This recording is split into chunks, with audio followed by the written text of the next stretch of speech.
இளம் வயது நீங்க தெரிஞ்சுக்கங்க.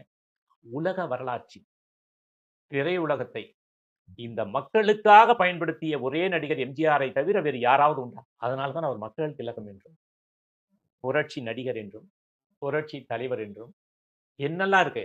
அதாவது உலகத்தில் எத்தனை பட்டங்கள் இருக்கிறதோ அத்தனை பட்டங்களுக்கும் அவர் பொருத்தமானவராக அவர் கொண்டாடப்படுகிறார் என்றால் காரணம் அதுதான். அவர் திரைப்படத்தை பயன்படுத்திய விதம்.